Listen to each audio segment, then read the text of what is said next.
subi aucune pression. C'est l'amour qui a guidé mon travail. Je suppose que certains voudront absolument savoir quels éléments de l'intrigue viennent de maman, et lesquels j'ai ajoutés, mais je ne crois pas que cela importe. En d'autres termes, l'histoire est ce qu'elle est. Et je sais que vous serez satisfait en refermant ce livre. Maman y a veillé. La plus grande réussite de Lucinda tient sans doute au fait que personne n'a correctement identifié la force motrice secrète qui sous-tend la saga. Les théories se comptent pourtant par milliers.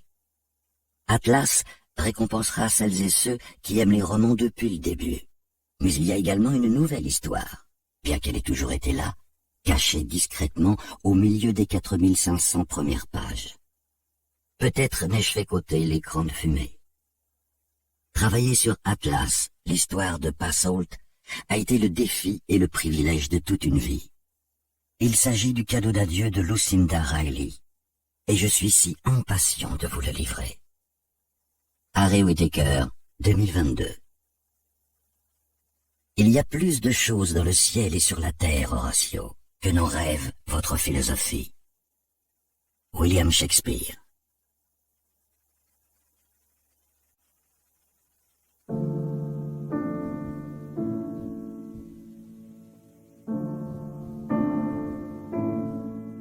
Prologue.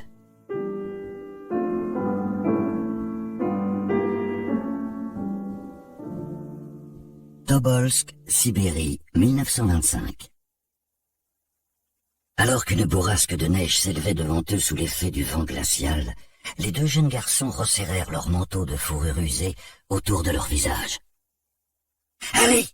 s'exclama le plus âgé. « Ça suffit, rentrons à la maison !» Bien qu'il ait à peine 11 ans, il parlait déjà d'une voix rauque et bourrue. Le plus jeune, 7 ans seulement, souleva le tas de bois qu'il avait ramassé et courut derrière le premier qui s'éloignait déjà à grands pas. À mi-chemin, les enfants entendirent un faible piaulement en provenance des arbres.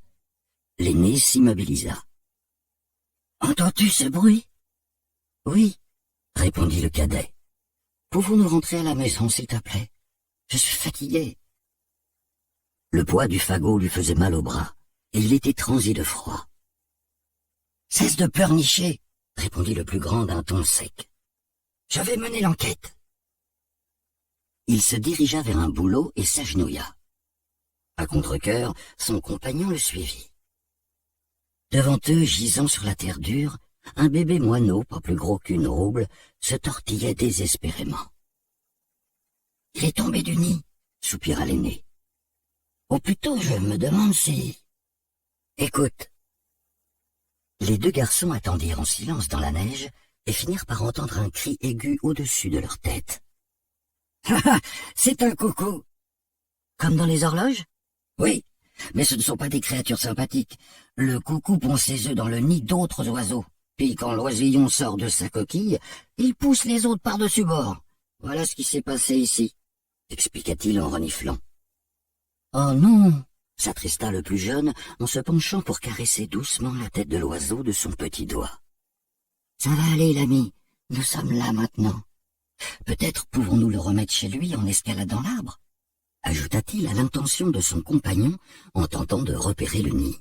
« Ce doit être drôlement haut. » Soudain, un craquement terrible s'éleva du sol de la forêt. Il baissa les yeux et découvrit que son aîné avait écrasé l'oisillon sous sa botte.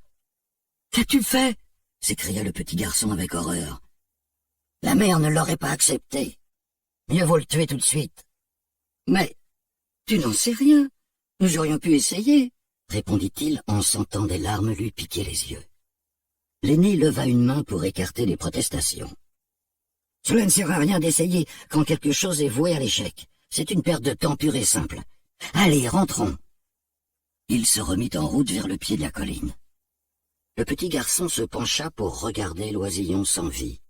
« Je suis désolé pour mon frère, » dit-il en sanglotant. « Il souffre. Il ne voulait pas faire une chose pareille. »